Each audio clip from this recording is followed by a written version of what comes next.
जिस ताकत से वो अपनी बात को रखते हैं दिल्ली में, वो इसलिए कर पाते हैं क्योंकि आप सबका प्यार और आशीर्वाद उनके साथ है, आप उनकी ताकत हो।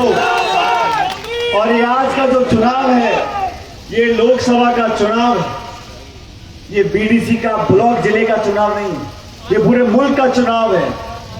पूरी दुनिया देख रही है, कठुआ के लोग, उधमपुर के लोग, चनाब के लोग, डोडा के लोग, आप सब लोग किसका बटन दबाते हो। ये मुल्क की तकदीर तय करने का चुनाव है। अगले 5 साल तक इस रियासत का, इस देश का क्या हाल होगा, क्या दिशा होगी, क्या दशा होगी, इसका निर्णय आपको करना है। आपकी एक एक वोट कीमती है और मैं आपसे निवेदन करने के लिए आया हूं, अपने वोट को जाया नहीं करना। आपकी वोट से लाल सिंह जी जीत कर जाएंगे दिल्ली में, फिर डंका बोलेगा और कांग्रेस पार्टी जीतेगी और बदलाव की लहर, साथियों, बदलाव की लहर पूरे देश में है। मैं आंध्र प्रदेश गया, केरल गया, महाराष्ट्र गया, पंजाब गया, हरियाणा गया, राजस्थान में घूमकर आया हूं, छत्तीसगढ़ का मैं प्रभारी हूं। मैं आपको बताना चाहता हूं, मीडिया में जो प्रचार हो रहा है, अखबार में, टेलीविजन में, व्हाट्सएप पे, वो असलियत नहीं बयां कर रहे हैं। असलियत यह है कि 10 साल की इस भाजपा सरकार से लोग सवाल पूछ रहे हैं, जनता बोल रही है 10 साल की रिपोर्ट कार्ड दिखाओ। आपने वादा किया था 2 करोड़ लोगों को रोजगार देंगे, वादा किया था किसान की आमदनी दुगनी करेंगे। आपने 10 साल में पूरी बहुमत वाली सरकार चलाई और अंत में जो हाल देश के बना दिए वो छिपे नहीं हुए। आज महिला है, गरीब इंसान है, किसान है, मजदूर है, नौजवान है, छोटी दुकानदार वाला, वो सब पूछ रहे हैं ये सरकार काम किसके लिए कर रही है। हम $5 ट्रिलियन की इकोनॉमी बना रहे हैं, किसके लिए बना रहे हैं। हमारे हवाई अड्डे, बंदरगाह, रेल, पोर्ट सारे निजी हाथों में देते जा रहे हैं। मुझे खुशी है साथियों कि हमारी पार्टी ने गारंटी दी है।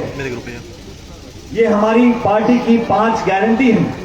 हमने महिलाओं के लिए, किसानों के लिए, नौजवानों के लिए अपना वचन दिया है और मैं आपको वादा कर जाता हूं, देश में जो गरीब परिवार है, उस परिवार की जो महिला है, उसके खाते में साल का 1 लाख रुपया हमारी सरकार बनने के बाद हम देंगे। और मैं भाजपा के साथियों को बोलना चाहता हूं, आपने जो रियासत का हाल किया है, आपने राज्य को यूटी बनाया है और मैं 2 दिन पहले देखा प्रधानमंत्री ने बोला हम राज्य का दर्जा वापस देंगे। आप कोई एहसान नहीं कर रहे, ये अधिकार है, ये संविधान देश का है और आप औरों के किए हुए पर अपनी पीठ थपथपाते हो। साथियों, मैं मन से बताना चाहता हूं, जम्मू कश्मीर में चुनाव होंगे, सितंबर से पहले होंगे और ये सरकार नहीं करा रही, सुप्रीम कोर्ट का आदेश आया है कि आपको कराना पड़ेगा। सुप्रीम कोर्ट का आदेश था कि अयोध्या में राम मंदिर बनाना पड़ेगा। सुप्रीम कोर्ट का आदेश था कि इलेक्ट्रल बॉन्ड इलीगल है। कोर्ट के आदेश से यह काम होता है और आप फोटो खिंचवाते हो। लाल सिंह चौधरी तो जीतेगा जीतेगा। मैं तो चाहता हूं कि हम जम्मू में जीते, हम 3 सीट वैली की भी जीते और पूरे उत्तर भारत में।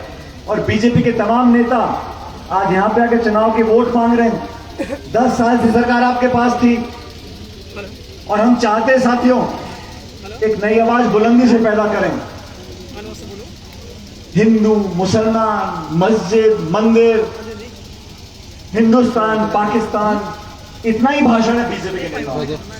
बीजेपी के नेताओं का स्कूल, कॉलेज, अस्पताल, निवेश, बेरोजगारी, महंगाई, महिला, नौजवान, किसान, खाद, बीज, बिजली, पानी, कोई मतलब नहीं। लोगों को इकट्ठा करो, जज्बात से खेलो, लचीले भाषण दो, अखबार, टेलीविजन, फोटो, 24 घंटे टीवी ऑन करो, एक ही फोटो, एक ही फोटो, एक ही फोटो, रेडियो भी नहीं छोड़ा, 24 घंटे का प्रचार करना। और हालात ये हो गई है, आज जो खाई बन गई है गरीब और अमीर की, आज से पहले ऐसा नहीं था। सरदार मनमोहन सिंह जी देश के प्रधानमंत्री थे, मैं उनकी सरकार में काम करता था। हम झगड़ा करके काम करवाते थे, मनमोहन सिंह जी कहते होगा, हमने एमएसपी में कानून बनाने का वादा किया है। और यहां पर जब से गवर्नर साहब का रूल चला है, यहां पर बाहर के लोग आके जमीन पे कब्जा कर रहे हैं। जिस जमीन पे किसान खेती कर रहा है दशकों से, उसकी जमीन लेके दी जा रही है। भेदभाव की राजनीति हो रही है, टकराव की राजनीति हो रही है, बदला लेने की राजनीति हो रही है। इस देश में विचारधारा अलग हो सकती है, सोच अलग हो सकती है, राजनीतिक दल अलग हो सकते हैं, लेकिन निर्वाचित जो इलेक्टेड चीफ मिनिस्टर हैं उनको आप जेल में डाल दोगे, विपक्ष की आवाज को खत्म कर दोगे। कांग्रेस एक प्रमुख विपक्षी पार्टी है, सबसे बड़ी पार्टी ऑपोजिशन की है। हमारे खाते सीज कर दिए।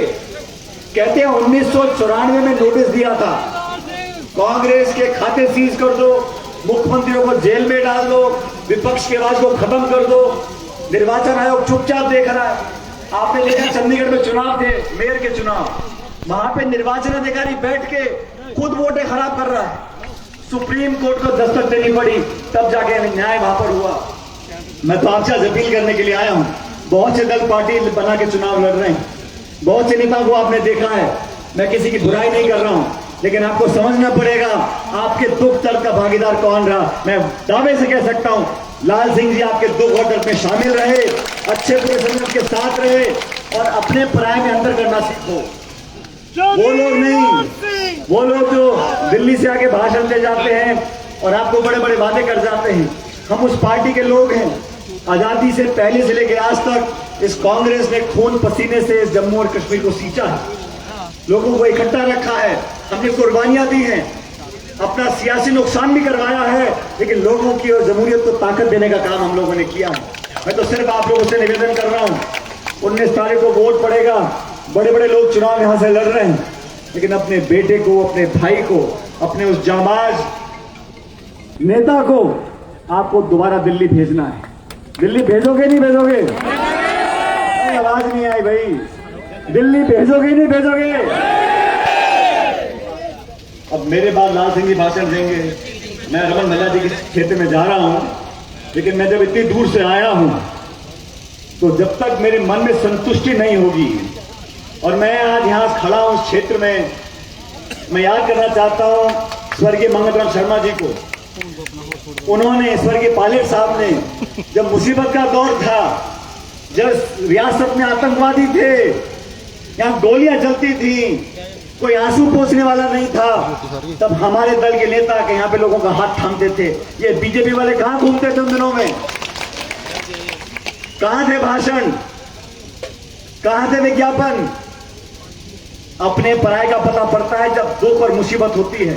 अच्छे समय में, जलसे में, शादी ब्याह में, खुशी में, त्योहार में सब लोग आ जाते हैं, लेकिन मातम मनाने के लिए, दुख में आंसू पोंछने के लिए, कठिनाई में हाथ थामने के लिए जो आता है वही अपना होता है।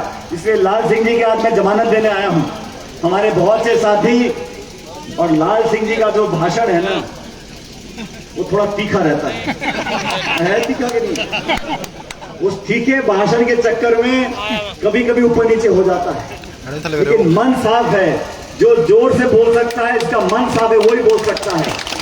जिसने कभी ईमानदारी का दामन नहीं छोड़ा हो, जिसने कभी जनता के बीच से अपने आप को अलग नहीं रखा हो, सत्ता में हो, विपक्ष में हो, आपके हर दुख दर्द में आपके बीच में शामिल रहा हो, ऐसे व्यक्ति को जिताकर भेजो ताकि आन बान शान दिल्ली में जाकर बने। मैं आपका वादा लेने आपसे आया हूं, और आप सब लोगों का प्यार जो मुझे, मेरे परिवार को दिया है आप लोगों ने दशकों से, मैं उसका जीवन भर आभारी रहूंगा। आप लोगों ने जो स्नेह और आशीर्वाद दिया है वो मेरे जहन में हमेशा रहेगा।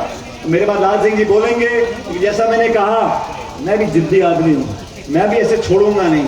मैं 2-3 नारे दूंगा और तब मुझे यहां से लेकर तैनात तक आवाज जानी चाहिए। जो लोग उधमपुर में बैठे हैं उनको पता होना चाहिए कि कठों में कभी कभी हमारा गड्ढा रह जाता है, लेकिन इस बार सूद समेत भरपाई होगी। पेटी कर दो फुल और लाल सिंह जी ताकि भेजो दिल्ली में।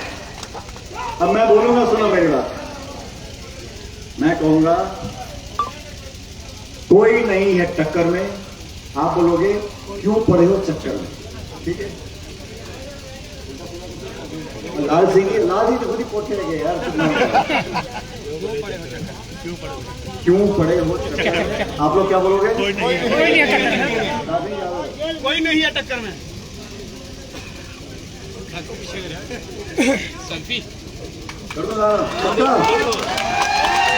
कोई नहीं है टक्कर में, आवाज नहीं आई, कोई नहीं है टक्कर में। आखिरी बार बोल रहा हूँ, मेरा गला फाड़ के बोलना सर, ठीक है जी। कोई नहीं है टक्कर में। बहुत बहुत धन्यवाद। जय हिंद। धन्यवाद। अब दो एक नारे लगाऊंगा, जवाब दो।